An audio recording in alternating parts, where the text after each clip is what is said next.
Bueno, muchas gracias por venir en este día tan frío. Como dijo Ariel, el tema de hoy es la vida espiritual y creo que tengo la suerte que me toque este tema porque es el corazón del curso. Este curso que comenzó en abril y de la mano de Ariel nos sumergimos en cosmogénesis, en el origen del universo, cómo se dio, cómo surgió este universo que nosotros conocemos y nos fuimos adentrando en los misterios de esta manifestación.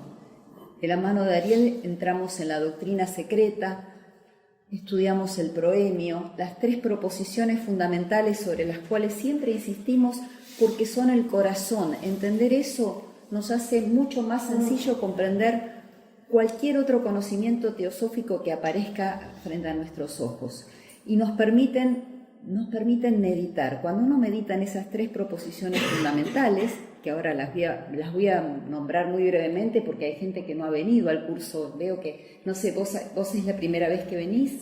Sí.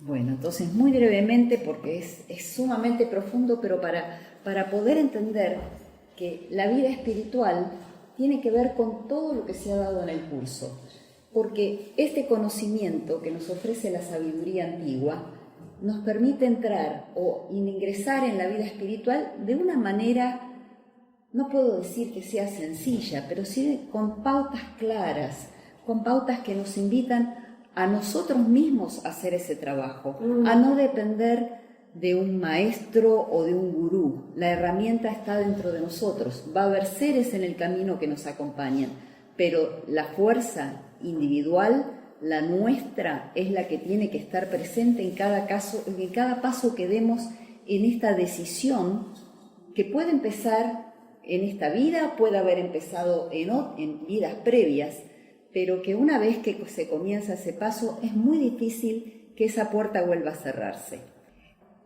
Fíjense que antes de entrar en las 3 proposiciones, como dije recién, la importancia que tiene el conocimiento esotérico, o lo que nos ofrece la sabiduría divina o la teosofía, es que nos hace dar cuenta de la importancia que tiene nuestra participación como agentes activos en este esquema, que no podemos hablar de un plan, porque no sabemos si hay un plan. Ariel también nos dijo, esto no es un plan, porque si hubiera un plan, habría un diseñador, habría alguien que lo armó y nos dice, bueno, sigan esta receta.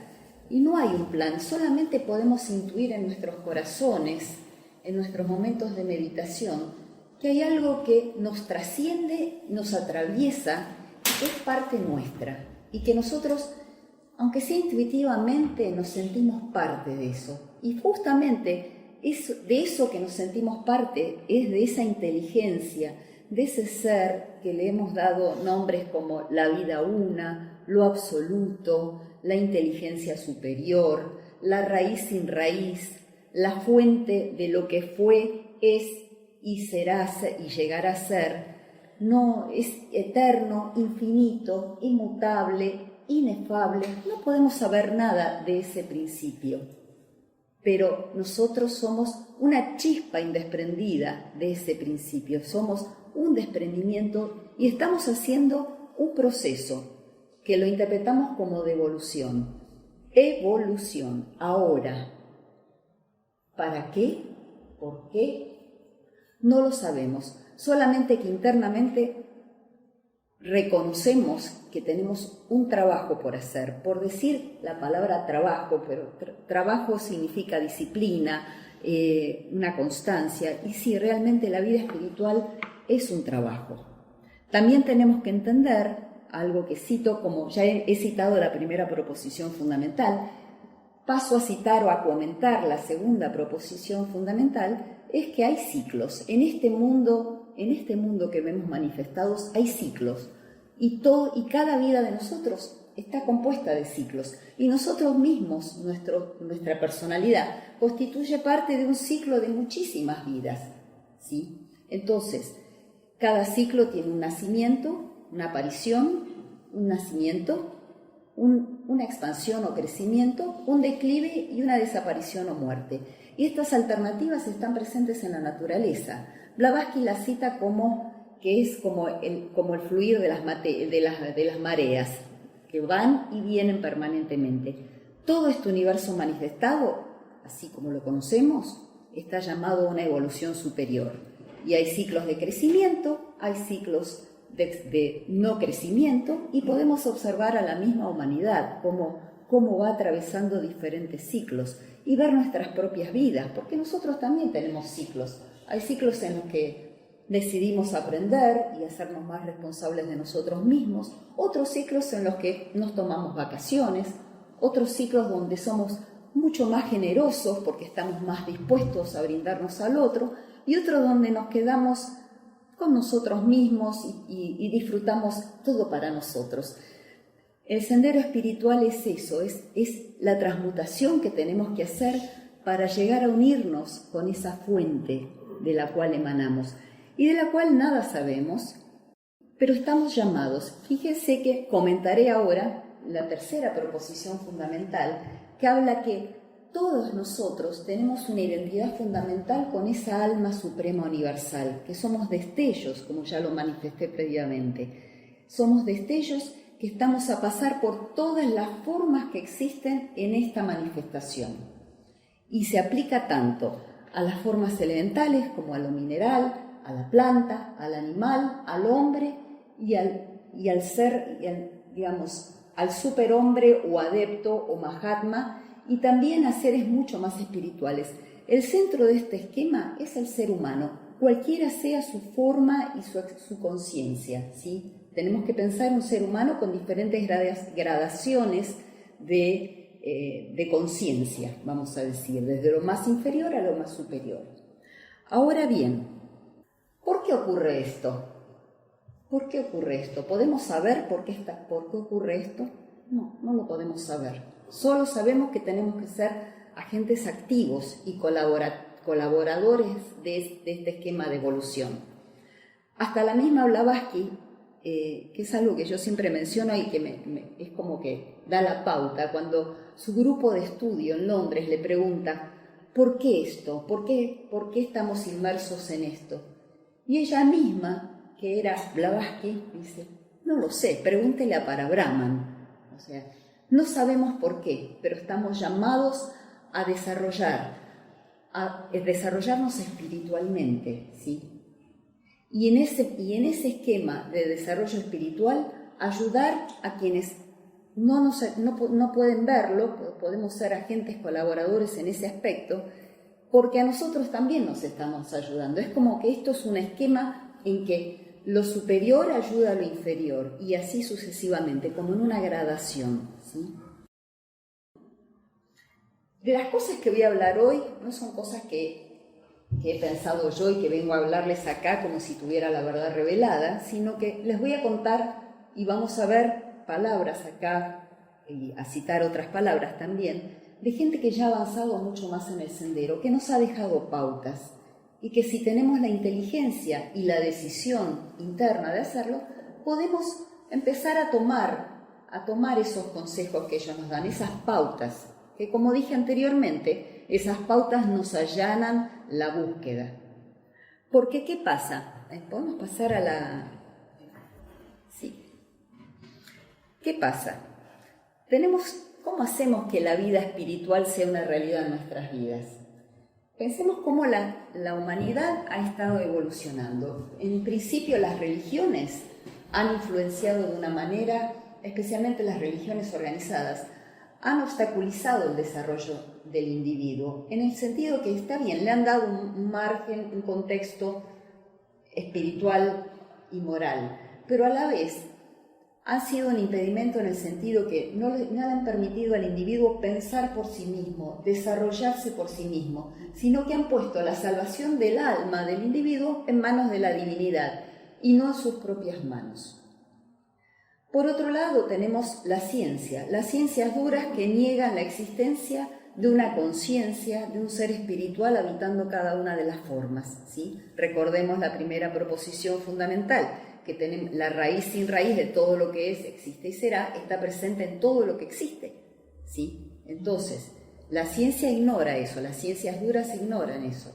Entonces, ¿Qué pasa también con este mundo que se ha olvidado? El que no participa de la ciencia, que no tiene un pensamiento científico, desdeña el sentimiento religioso o la devoción como una forma de canalizar su espiritualidad, vuelca todas sus búsquedas en lo externo. Y la verdad que el mundo está lleno de propuestas en estos momentos. Las redes nos inundan, hay opulencia en muchos lados, y el que no tiene la opulencia la puede conocer y desear y ambicionar más, porque las redes están cargadas de información de lo que podríamos tener, de lo que podríamos disfrutar. Y bueno, y entonces la mente está constantemente volcada hacia lo externo.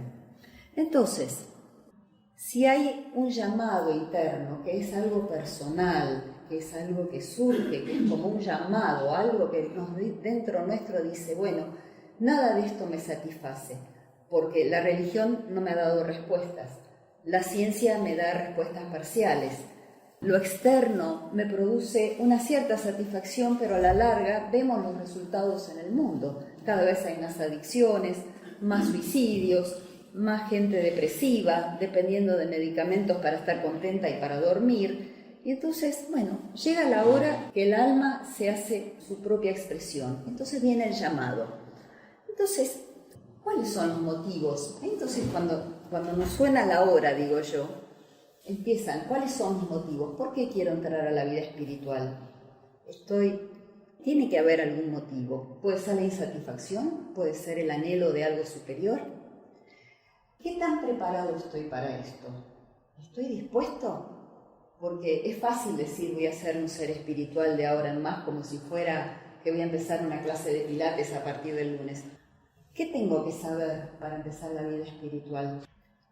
Otra pregunta que tenemos que estar conscientes antes de empezar. ¿Dónde van a estar las dificultades? ¿Dónde voy a desarrollar la vida espiritual? ¿Es necesario irme a un ashram, a un bosque, a una montaña? Pues que no. El karma nos ha puesto en estas circunstancias y el campo de batalla va a ser nuestro Kurukshetra, como dicen en el Gita. El campo de batalla va a ser mi propia vida, mis relaciones más cercanas, mi entorno laboral, mi entorno familiar. Y después, bueno, hasta que no encontramos el conocimiento es ¿cómo hago esto? ¿Y cuál es la actitud que tengo que tener? ¿Alguna vez se han preguntado esto? Sí. Porque, ¿cuál es la actitud? ¿Qué debo hacer? ¿A alguno se le ocurre algo? Yo diría que la actitud principal es la de estar receptivos. Estar receptivos a lo que se viene, ¿sí? Entonces, para hacer de esa búsqueda espiritual una realidad en nuestras vidas, tenemos que buscar información, ¿sí? Y la información, bueno, nosotros la ofrecemos a través de la teosofía, de la tradición de las antiguas religiones y filosofías que nos ofrece la teosofía. Como dice la doctrina secreta, teosofía es síntesis de religión, ciencia y filosofía. Ahí está el núcleo de conocimiento al cual podemos acercarnos a información confiable, ¿sí? En todas las épocas han existido seres que han buscado esa verdad, que han buscado la trascendencia, que han buscado algo que los excede y que los mueve a conocerlos, ¿sí? Y realmente no han sido atraídos ni por las formas estériles de la teología ni por las religiones organizadas. Y la más lúcida expresión de esa búsqueda se traduce en la palabra yoga. La palabra yoga tiene múltiples traducciones, pero podemos usar la principal, que es unir, ¿sí? Y no está limitada solamente a la India como usualmente se cree. La tradición del yoga ha impregnado múltiples escuelas interesadas en la trascendencia del hombre. Tenemos el antiguo Egipto, Grecia, la tradición sufí, las enseñanzas budistas, las taoístas. ¿Y por qué? Porque lo que busca el yoga es la cesación del yo independiente. el yo que habla con las muchas voces del deseo y del pensamiento, ¿sí? Porque no sé si han leído alguna vez acerca de la herejía de la separatividad. La herejía que es un término que se usa mucho en teosofía. La herejía de la separatividad es la que hace que yo no me sienta hermanado con toda forma de vida existente, ¿sí? Que yo me sienta aparte, y entonces eso ocasiona comportamientos egoístas y miserables realmente, y los resultados están a la vista, ¿sí? Entonces, ¿cuál es la culminación del yoga? La cesación de esa separatividad. Hay una unión en el individuo, ¿sí? Para llegar, y esa unión es con su propio ser interno, con la divinidad, se une con su ser interno, y en esa unión hay un despliegue de lo interno a lo externo de esa divinidad, ¿sí? Y el individuo tiene una transformación, y es, por ejemplo, un ser que transmite paz, que transmite amor, que no se diferencia del otro, sino que tiene una actitud totalmente compasiva y comprensiva. Ahora, ¿esto es sencillo? Para nada. Lamentablemente no es sencillo, porque requiere un altísimo grado de disciplina, de dedicación, de perseverancia y del máximo que se pueda de la voluntad del aspirante espiritual. Fíjense que uno abre estas puertas y dice, bueno, es muy difícil, ¿cómo voy a hacer yo para desarrollar todo esto en esta vida? Pues no, hay muchas vidas en las que uno tiene que hacer este trabajo, ¿sí? Como dije anteriormente, uno abre la puerta y este camino empieza, y como la perfección no tiene fin, fíjense la siguiente ilustración. Estas son palabras de Madame Blavatsky. No sé si, las voy a leer yo desde acá atrás. Existe un camino, escarpado y espinoso, rodeado de peligros de todo tipo, pero sin embargo un camino que lleva al corazón del universo. Blavatsky nos dice, puedo decirles cómo encontrar a aquellos que les mostrarán la entrada secreta, que solo se abre hacia adentro y se cierra rápidamente detrás del neófito para siempre. No hay peligro que el intrépido coraje no pueda conquistar. No hay prueba que la pureza inmaculada no pueda pasar. No hay dificultad que el intelecto fuerte no pueda superar. Para aquellos que tienen éxito en transitarlos, hay un premio que sobrepasa lo expresable: el poder de bendecir y salvar a la humanidad. Repito, el poder de bendecir y salvar a la humanidad. Para aquellos que fracasan, hay otras vidas en las cuales pueden llevar al éxito. Fíjense, el poder de bendecir y salvar a la humanidad. Esto nos da una pauta. ¿Cuáles son mis intenciones? ¿Por qué quiero ser yo un ser espiritual? Se trata de mejorar yo para ser alguien que pueda ayudar a otros. No se trata de algo para mí, porque vamos destinados al fracaso absoluto. Blavatsky es muy optimista y muy generosa con nosotros con estas palabras, porque nos dice cuán difícil es el camino, los peligros que conlleva, pero como nos llama a una constancia y a una perseverancia en este camino, hay otras vidas que si en esta no podemos, hay otras, y habrá muchas otras probablemente en las que podamos alcanzar ese éxito. El Gita es un poco más estricto con esto, porque Krishna le dice a Arjuna, entre miles de hombres, apenas uno lucha por la perfección, y de los que tienen éxito en la lucha, apenas uno me conoce, o sea, a la divinidad, en su esencia. Entonces, ¿qué nos dice la teosofía? Que podemos tener una vida plena, ¿sí? Que este camino empieza y que nos va a ir transformando. Y lo primero que tendríamos que hacer es, además de conocer, de acercarnos a este conocimiento de una manera seria, responsable, con estudio, con reflexión, porque no se trata de llenar nuestros cerebros con información, sino hacer que esa información impregne nuestras vidas y la podamos reflexionar y podamos meditar sobre ella, porque ya eso solamente, todas estas ideas automáticamente nos producen cambios si las sentimos en nuestros corazones. Y tenemos que comprender esas leyes que rigen a la naturaleza. Cuando hablamos de leyes de la naturaleza, estábamos hablando de la ley de karma, de la ley de ciclos y de la ley de evolución.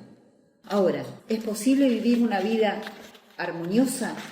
Sí, porque estos anhelos brotan desde nuestra propia esencia, de lo más íntimo de nosotros, de ese ser interno, de nuestro yo superior, de nuestro ser más ligado a lo espiritual.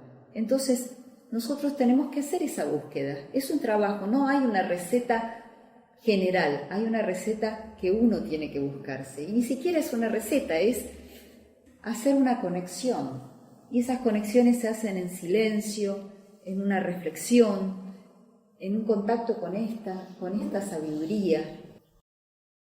Hay dificultades, y no lo niego porque yo estoy hablando de esto y no es que yo he superado nada de esto, simplemente estoy acá peleándome, un día estoy más perceptiva, otro día no tanto, la vida nos atraviesa especialmente en este mundo tan convulsionado, pero hay dificultades. Las dificultades iniciales es tener apuro por recibir mi ser espiritual, esa es la primera dificultad, porque no se trata de un deseo de brindar mi ayuda a la humanidad, sino que yo quiero ser espiritual, no sabemos por qué, si para resolver un tema de inseguridad, para tener poder, para destacarme, para abrir un kiosco y decir que yo soy un gurú y les ofrezco la sabiduría que aprendí en la sociedad teosófica. Esto ocurre muy a menudo, ¿sí? Pero aquellos que están impacientes por lograr resultados van destinados al fracaso. Y además hay una gran frustración, porque no es sencillito el asunto, ¿sí? Porque son direcciones incompatibles. Uno no puede estar en este mundo y pretender el mundo espiritual. Necesariamente esos cambios vienen y tienen que ocurrir, ¿sí? El maestro nos dice en las cartas, venga de su mundo al nuestro. Y ese venga de su mundo al nuestro no significa abandonar nuestro mundo, sino que nuestro ser, nuestro corazón, debe unirse a esos ideales que propone el maestro de sabiduría, ¿sí? Lo que pasa es que nosotros queremos, la verdad que las queremos todos, como siempre queremos todos, queremos la comodidad, queremos la seguridad y queremos ser espirituales. Y esto es como estar en un río caudaloso con un pie en un bote y otro pie en un bote. Entonces hay un bote que dice yo quiero ser espiritual y el otro yo no me quiero perder nada de todo lo que ofrece el mundo. Y entonces, es cierto, hay que hacer algunos abandonos, ¿sí? Y podemos pensar en abandonos como modificar nuestra alimentación. Empecemos por lo básico, modificar nuestra alimentación, observar la calidad de nuestros pensamientos. Somos críticos, somos rencorosos, somos iracundos. Hay que empezar por volando bajito, porque la verdad que es ahí donde hay que empezar a pulir la cosa.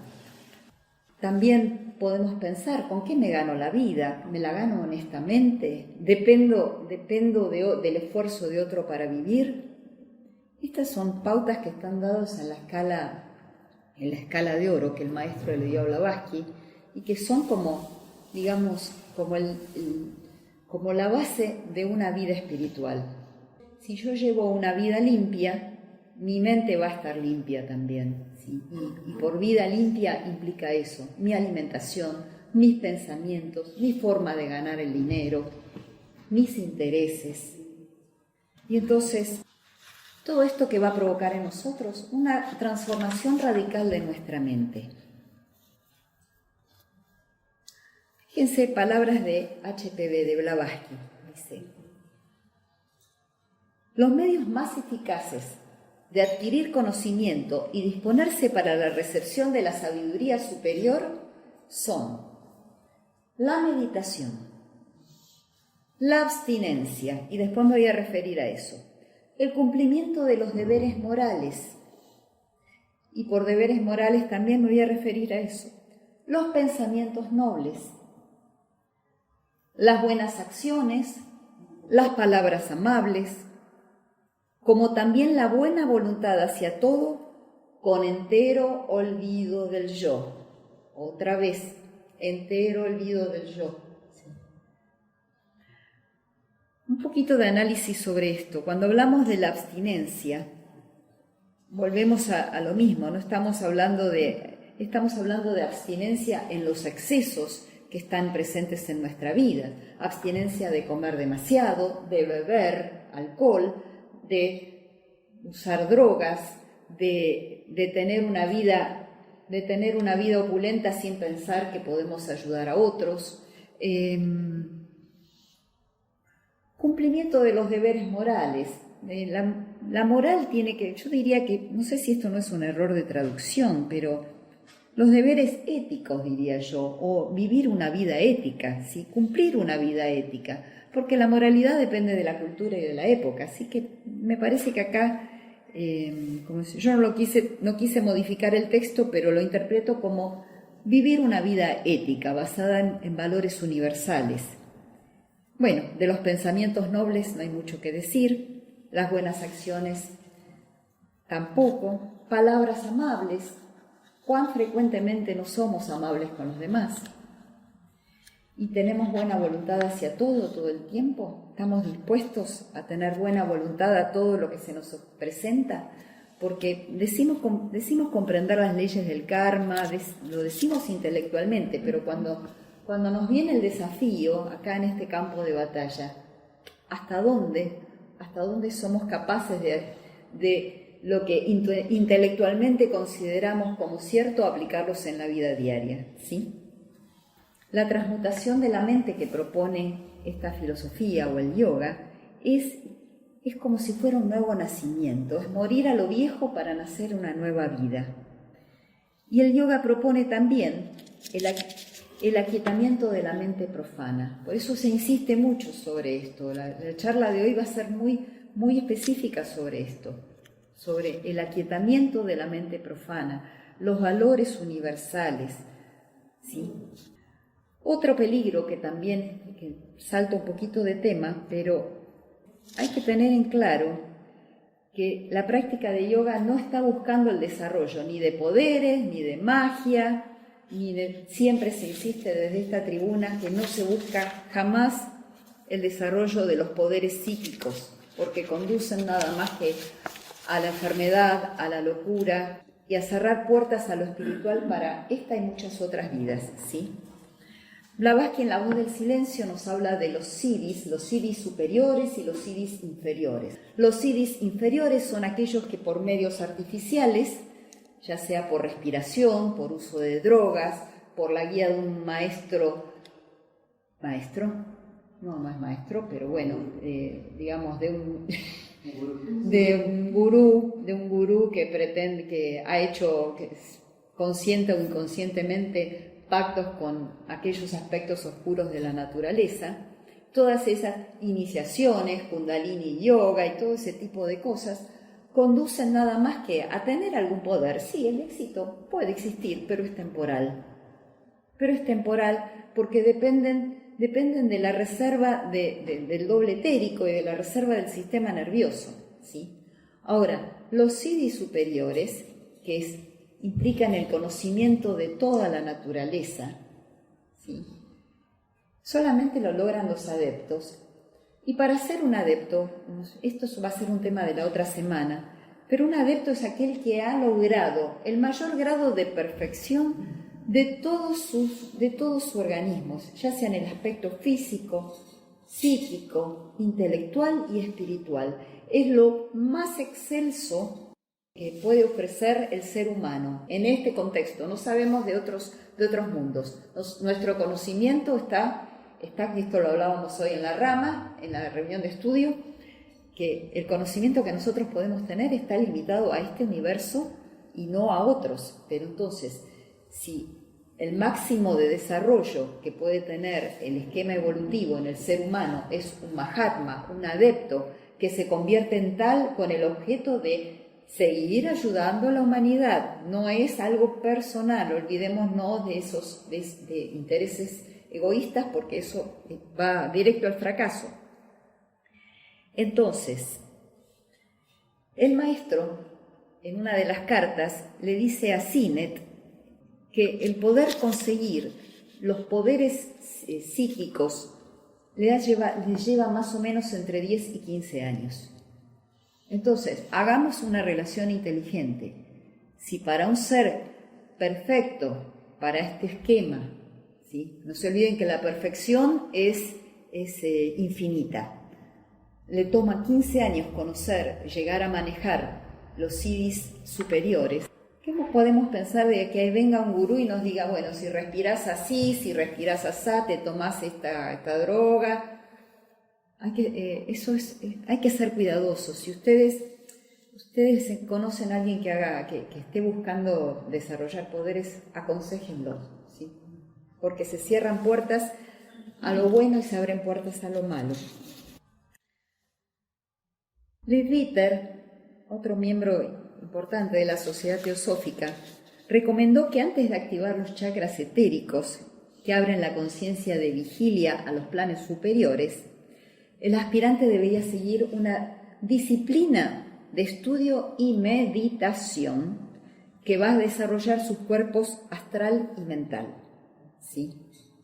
Entonces, solamente así puede empezar a desarrollar, pero ni siquiera esa. Y además, esta búsqueda de planos superiores solo debe hacerse bajo la guía de un maestro, pero un maestro en serio, ¿sí? De este tipo de maestros, de un Mahatma, ¿sí? Krishnamurti, a los pies del maestro, dice: no tengas deseos de poderes psíquicos, ¿sí? Porque, ya lo dije, no voy a volverlo a repetir. Además, el ocultismo tiene reglas inflexibles, no podemos quebrarlas, no podemos hacer lo que nosotros querramos una vez que tomamos la decisión de avanzar en este camino, ¿sí?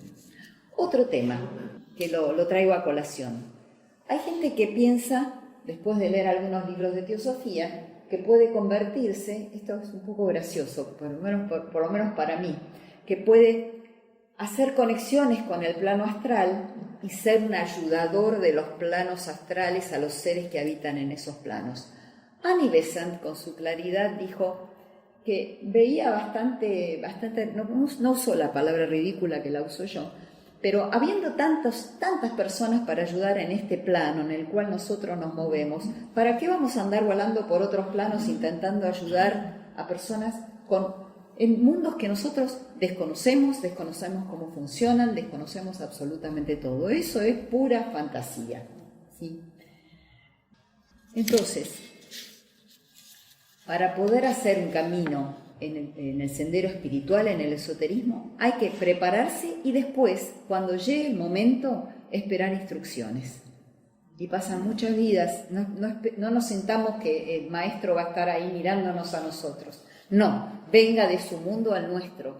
Y una vez que uno puede acercarse al maestro, el maestro lo va a estar esperando, pero han de pasar, ahí empieza otro tipo de preparación, ¿sí? Bien, tampoco el yoga o yoga es una clase de éxtasis emocional. Vemos que hay muchas escuelas que dicen practicar yoga y con la respiración te convierten en un ser feliz, que ves todo de colores. Eso tampoco es desarrollo espiritual, ¿sí? Porque el yoga nos libera de las compulsiones del cuerpo y de la mente. Y además, otra cosa más, esa libertad espiritual, esa búsqueda espiritual, no se adquiere solamente a través de las buenas acciones o de la acumulación de conocimiento, porque tenemos que hacer una renuncia total a lo que yo quiero para mí y hacer una entrega. Y ya vamos a ver de cómo se hace esa entrega. Porque cuando nosotros estamos buscando, decir, yo me voy a convertir en yo, este ser, esta personalidad, busca recompensas, busca reconocimiento, aunque no lo haga en forma consciente, no va a entrar jamás al camino espiritual, ¿sí? Porque lo que se propone es una transmutación de la mente y que esté ligada a lo impersonal. Como dice ahí, poder bendecir y salvar a la humanidad. Ese debe ser el foco, no yo, salvarme yo. Bueno, la diferencia, esto es lo que hace la diferencia entre el Raja Yoga y el Hatha Yoga. El Hatha Yoga propone un cuerpo saludable a través de posturas, de asanas, de respiración, y no está mal eso, no está mal. El punto es buscar la iluminación o buscar poderes a través de prácticas que no son adecuadas. Blavatsky desaconsejaba no el yoga como lo conocemos nosotros, digamos, con posturas, sino la práctica del Hatha Yoga con la mortificación del cuerpo, con el silenciar los sentidos y buscar poderes, ¿sí? A eso se refería, ¿sí? El Raja Yoga reconoce el valor de un cuerpo saludable, pero esto es incidental o periférico, nos dicen, porque lo que busca el Raja Yoga es la transmutación de la conciencia del individuo, ¿sí? Y lo que hace el Raja Yoga es justamente armonizar todo, nuestra parte física, nuestra parte emocional y nuestra parte mental, para dar lugar al desarrollo espiritual, porque ahí es donde se logra la unión. Entonces, el hombre aumenta su receptividad a los poderes divinos cuando está en armonía con la naturaleza. Hay 4 formas de yoga, esto es muy profundo, pero bueno, hay 4 formas de yoga o entrenamiento espiritual e intelectual que son las más conocidas. Tenemos el Karma Yoga. Karma Yoga o sendero de la acción. Aquellos que entran en la vida espiritual realizando acciones, ¿sí? En todos los casos, la acción siempre se ofrece a un ser superior, ¿sí? Por una causa superior. Tenemos el Bhakti Yoga, que es el sendero de la fe o del amor, que el individuo no realiza acciones para sí mismo, ¿sí? Sino que las dedica a un ser superior guiado por la aspiración espiritual y por el conocimiento. Y después tenemos el Raja Yoga, que es el yoga real, y el Jnana Yoga, que es el sendero de la sabiduría. ¿Por qué están estos diferentes tipos de yoga y por qué se los relaciona así?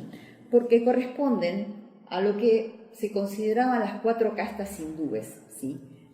Entonces, la Sudra, las comerciales o Vaisya, el Kshatriya o administrativo o militar o gobernante, y los brahmanes o filósofos, ¿sí? De ahí vienen estas diferenciaciones.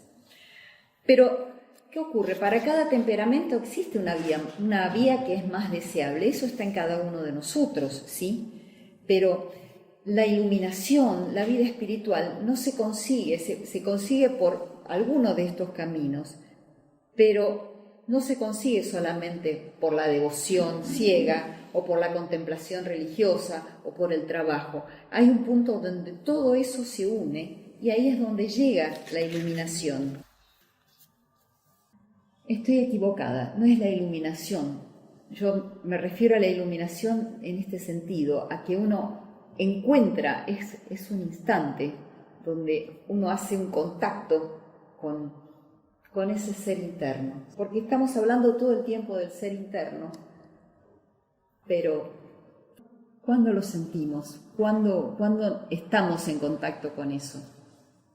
Eso es muy personal. Los invito a pensar en qué momento ustedes sintieron en alguna meditación, en alguna reflexión, no han sentido como, no sé, hay un punto de unión con todo. No sé cómo, no hay palabras para explicarlo, pero todos estos caminos que ofrece el yoga, el estudio, la devoción, la acción, siempre hacia un ideal, hacia lo superior, hacia el servicio, nos conducen a esa unión con esa chispa.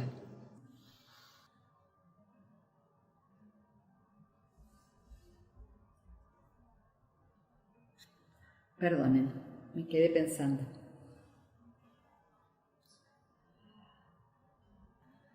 Una mente reflexiva, que es lo que busca el yoga, no es afectada por las circunstancias externas. Esto es fácil de decir también, pero cuando nos pasan cosas, cuando nos ocurren, todo el tiempo nos ocurren cosas. ¿Qué tal si en vez de embarcarnos con todas las emociones que todo eso nos provoca, no nos serenamos, no paramos un instante y dejamos de hacer esa unión entre emociones y pensamientos y nos serenamos? Y vamos a ver que ahí podemos encontrar respuestas, ahí podemos encontrar más claridad. El Gita dice: el sabio de mente estable no es afectado por las idas y venidas del destino. El equilibrio, el yoga. ¿Podemos pasar a la siguiente? Claro, ¿podés leer vos que estás ahí? Desarrolla la acción morando siempre en la armonía que es el yoga, renunciando al apego, equilibrando en el éxito y en el fracaso. El yogi experimenta un estado de calma y contento en todo momento, que no debe confundirse con una autosatisfacción.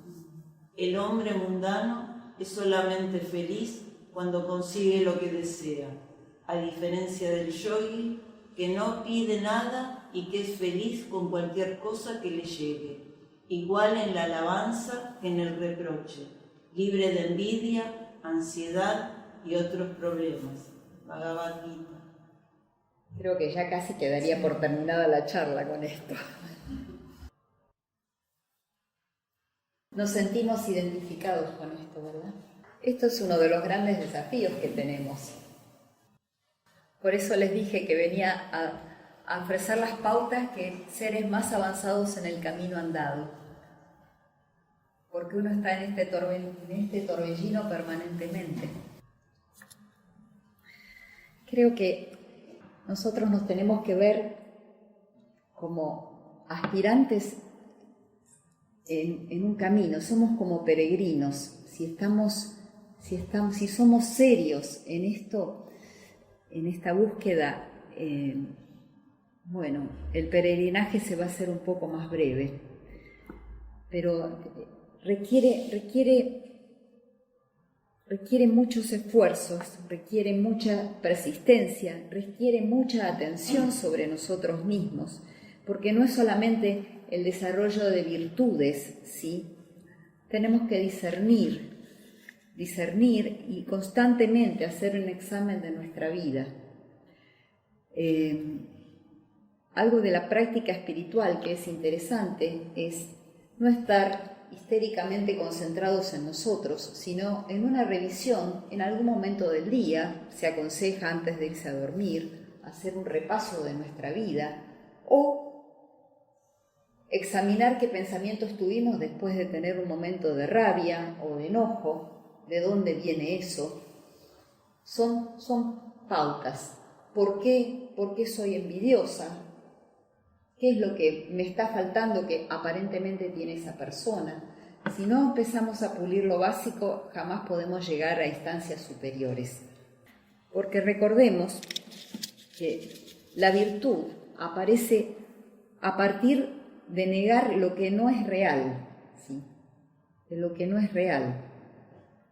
Y lo que no es real son todo este cúmulo de emociones que nos impiden y pensamientos que están atados a nuestros deseos personales. La disciplina budista de Vipassana también invita a investigar cada aspecto de nuestra personalidad, incluso cómo caminamos, cómo hablamos, cómo comemos, y todo eso separado de nuestras emociones, ¿sí?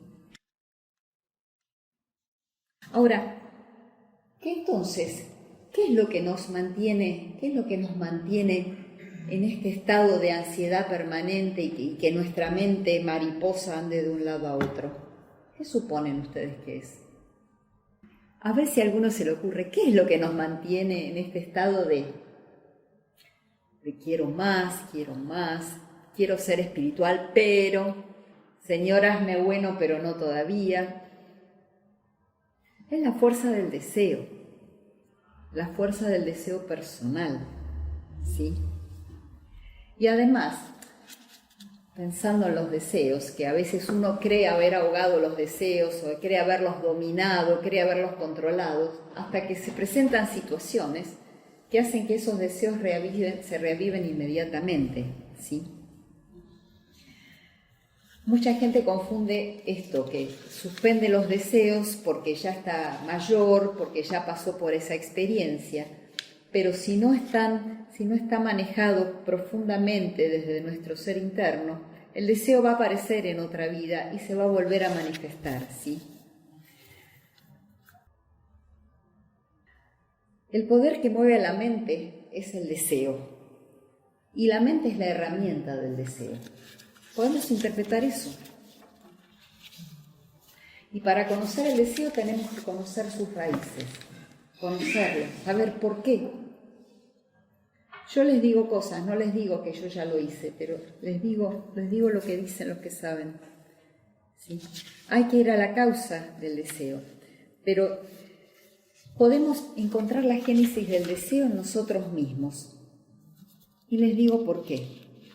Cuando el ser interno estaba era uno con esa realidad, cuando era uno con esa raíz sin raíz, era todo plenitud, era todo amor, todo conocimiento, todo poder, toda felicidad. Cuando ese ser llega a este mundo de manifestación, queda envuelta en los mundos de la experiencia y de la materia.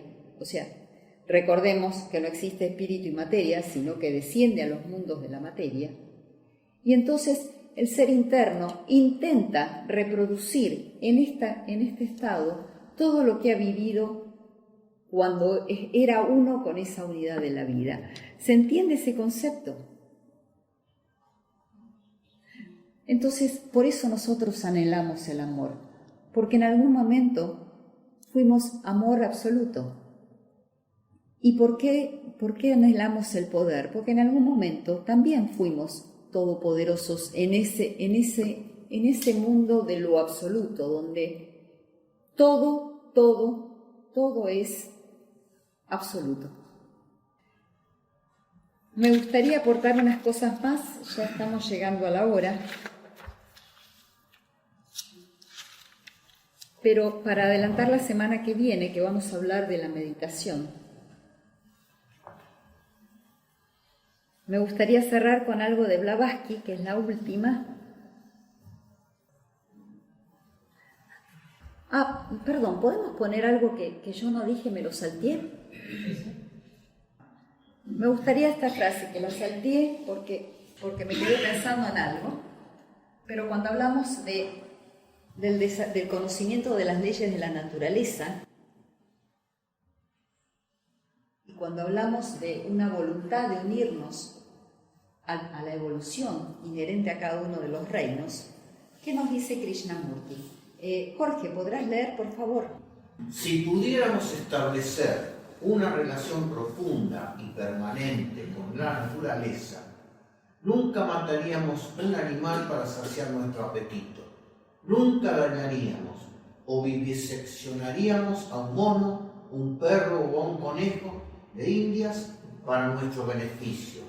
Esto no es algo sentimental o una imaginación romántica, sino la realidad de una relación con todo lo que vive y se mueve en la tierra. Krishna. Y por último cerramos hoy con algo que Blavatsky nos dice. La mente se convierte en lo que medita. La próxima semana vamos a hablar específicamente de la meditación. La mente se convierte en lo que medita. Así que mientras más mora en la naturaleza de la vida universal, de la sabiduría, amor y bondad en su sentido absoluto, más se asimilará a la naturaleza inmortal. La meditación es el corazón de la práctica del yoga. no es una ocupación ordinaria.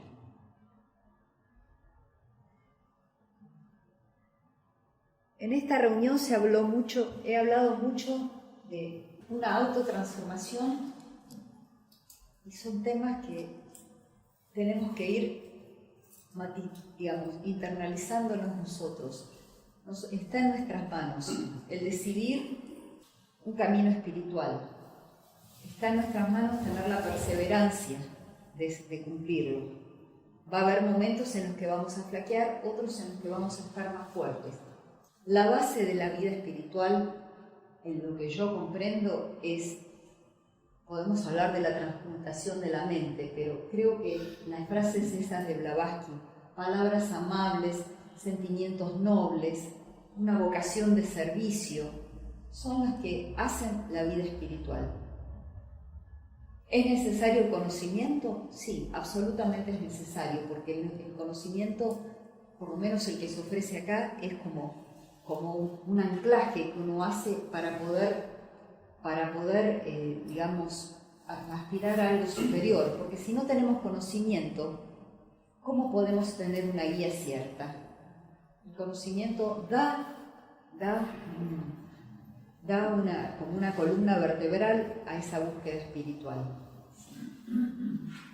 Y las bases, como siempre se dicen, son estudio, meditación y servicio. Porque podemos estudiar mucho y tener el cerebro lleno de conocimiento, la memoria llena de conocimiento. Podemos meditar, que termina siendo, sí, algo bueno para mí y para mi entorno, pero tengo que transmutar todo eso o llevarlo a cabo, no transmutarlo, sino llevarlo a cabo en el servicio activo al prójimo. Si no, no hay vida espiritual posible. Se trata de una búsqueda interesada nada más que en mí mismo, en mis propios resultados, en mis propios deseos, y a la larga termina siendo algo estéril. Y nosotros nos damos cuenta cuando una persona verdaderamente vive una vida espiritual, porque son personas que tienen una cierta paz y da gusto estar con ellas, exhalan amor, generosidad, buena voluntad.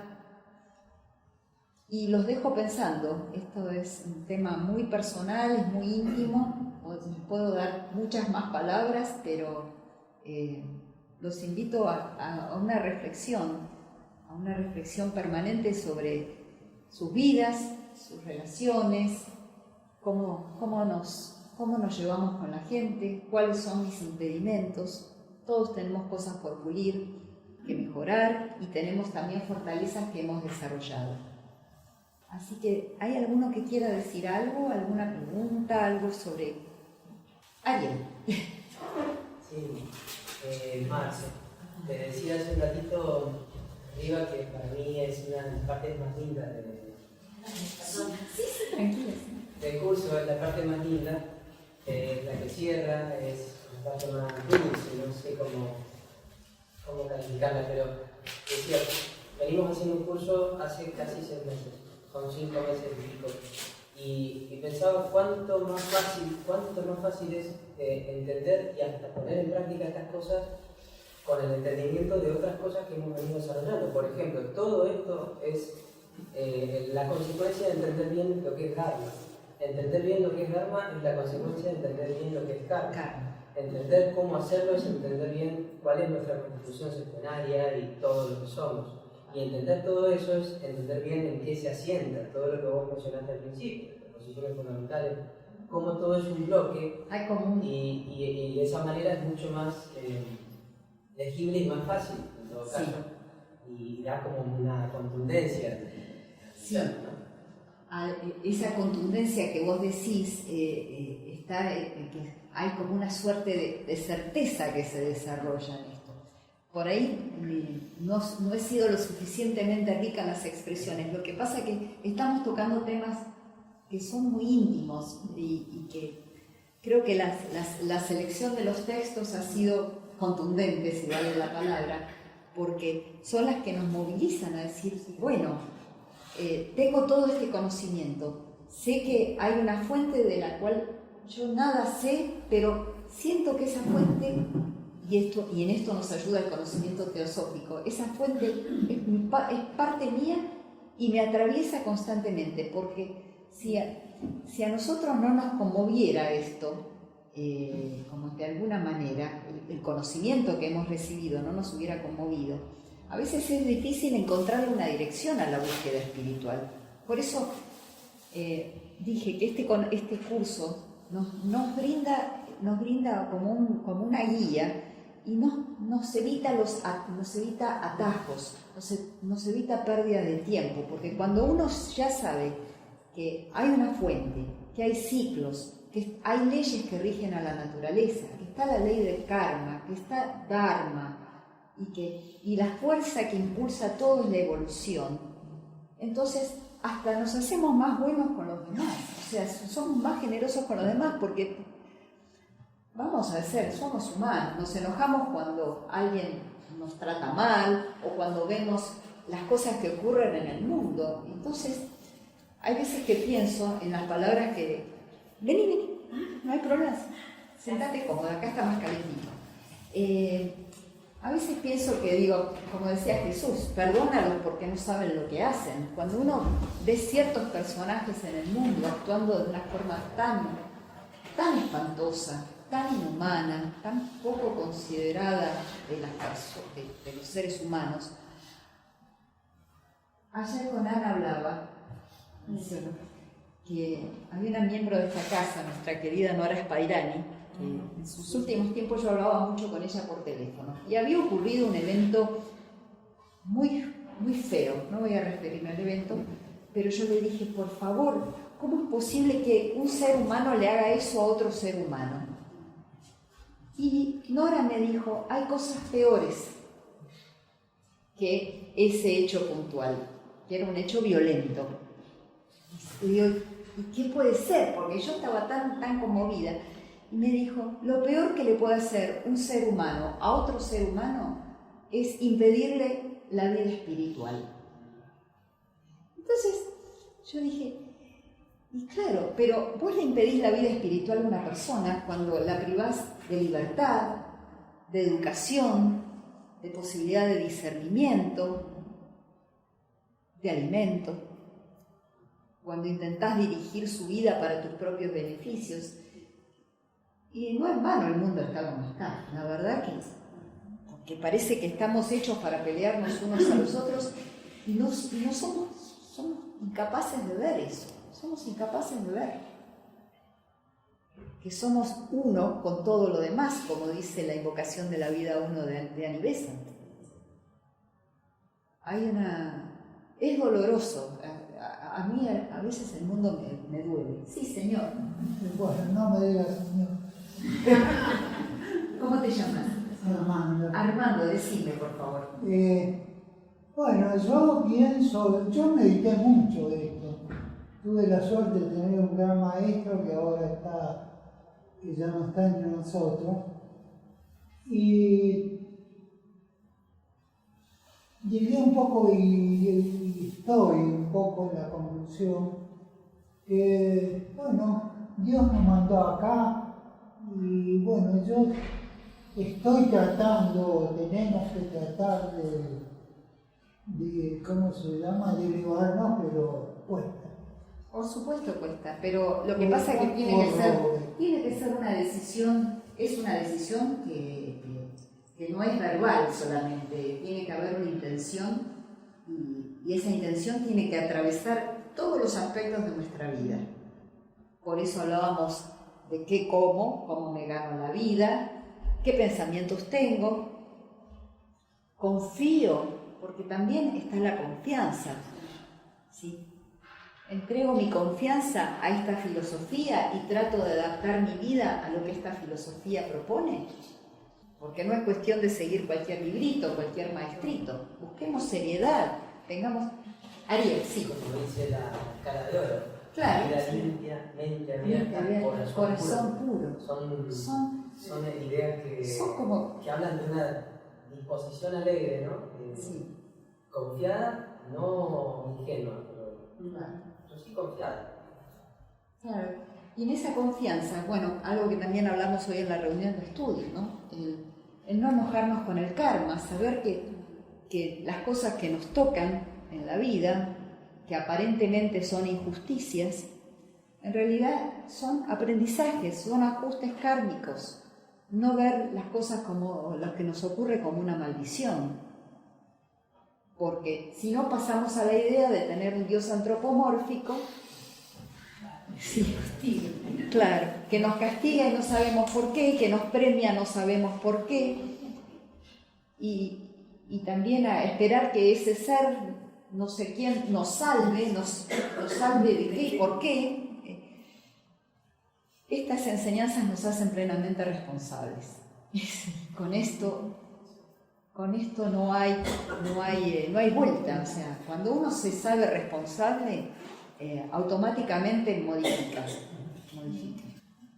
Porque uno es parte de la acción y es parte de la omisión de la acción. Es parte de la palabra que se dijo y cómo se dijo.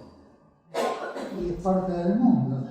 Claro que sí, pero uno es responsable. Uno mismo tiene que ser el que se observe a sí mismo y modifique y modificar. Y tratar de... Y esto es algo que nos cuesta a todos, y yo digo, nos cuesta a todos, me cuesta a mí, voy a decir, no los voy a incluir a ustedes, a mí. El desarrollo de la compasión, no sé, si entendemos que todo está en un estado de evolución y que la evolución no es pareja, entonces, bueno, ser más tolerantes. Es fácil decirlo, difícil hacerlo, pero que el ideal esté presente, porque si no vamos a estar viviendo en ese mundo de dualidades, de odios y amores, y no salimos más de esta ruedita del hámster que nos provoca dolor, sufrimiento, insatisfacción. Y tenemos todo para ser felices, solo que, bueno, creo que la semana que viene seguimos con esto.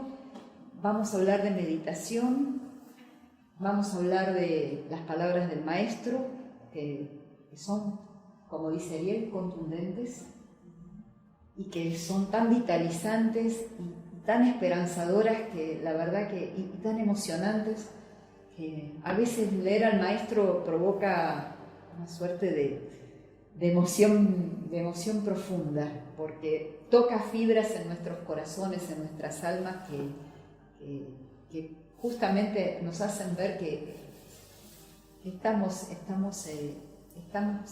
dispuestos, no sé cómo explicarlo, pero nos toca algo que está dentro nuestro y que parece que hay como un llamado y dice, yo me reconozco con esto, y me reconozco entonces con una vida superior. Que después salimos al mundo igual, pero bueno, es así. Los ciclos, tengámonos paciencia, pero no cejemos en nuestro intento de ser mejores personas.